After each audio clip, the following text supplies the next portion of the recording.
Several years ago, me and William Bubba Dupree, we used to go around on Friday, Saturday nights, and we'd be in church on Sunday morning, but sometimes we wasn't always in the right places on Friday, Saturday nights like we should be. I mean, we're not bad.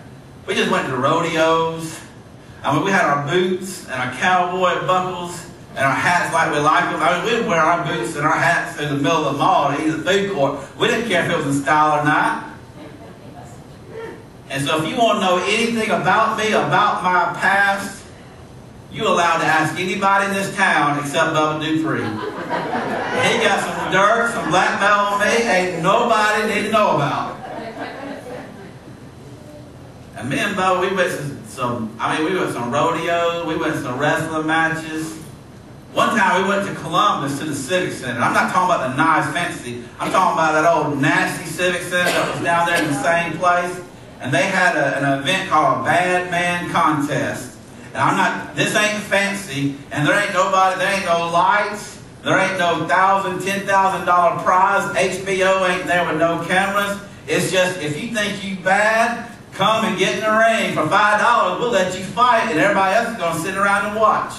We drove up in the parking lot, and I'm talking about every redneck's up there with the trunk open, with a cooler full of beer. You would have thought it was a Hank Williams Jr. concert.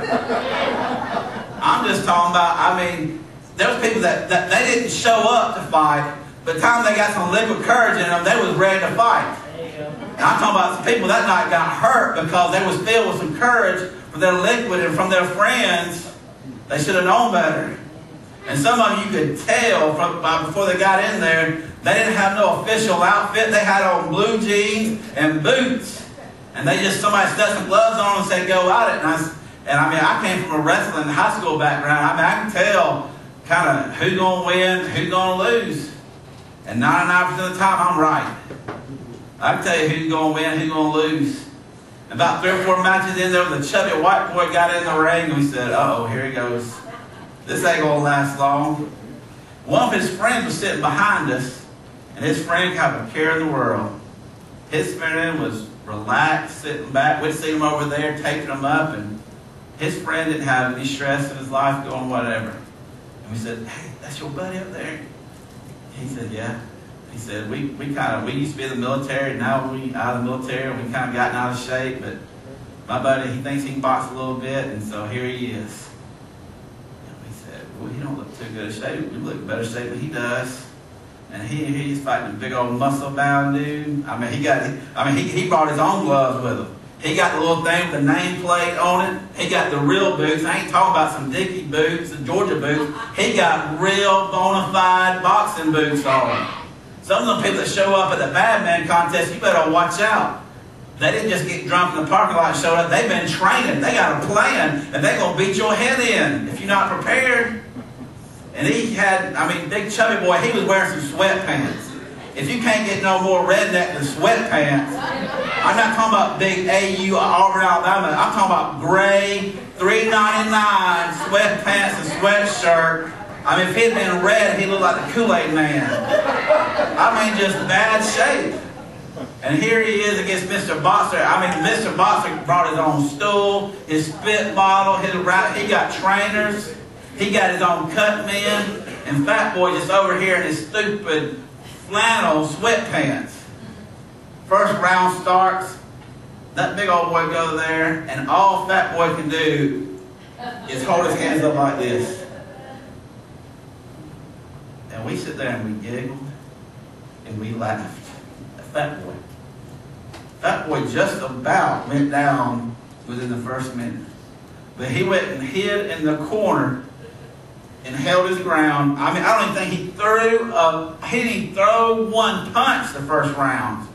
But somehow he made it to the first round.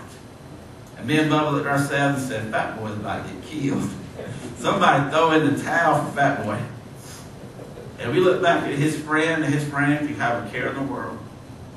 And we said, I can't believe he's letting his friend do this. They've gotten this mess against a real athlete. He said, your boy's about to get hurt. You better go in and step in. He said, it ain't over yet.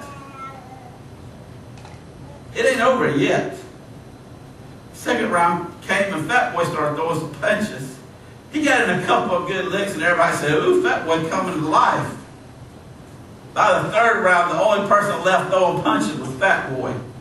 The athlete done thrown and punched himself out, and his gloves felt like 10-pound weights, and he couldn't even throw no more, and Fat Boy woke up. And Fat Boy wasn't a talent. If I've ever seen the Rocky movie in person, it was that night at a Badman contest in Columbus. Can I tell you, by the end of the match, Fat Boy got his hands raised, and he was the winner, and we couldn't believe it. And we turned around and said, how can you be so confident? How can you have such faith in your Fat Boy friend? And the thing he could say was, it's not over yet. When trials come in your life, and your finances don't look so great, you need to tell the devil, I'm not debt free yet. When you can't pay your rent, and you tell the devil, I'm going to have a house that's paid for, even though it's not paid for and purchased yet. When you got loved ones that ain't living right, they're not in the house of God, you need to look at the devil and say, by faith I speak it. My children may even not be saved yet, but they're coming to the house of the Lord. Amen.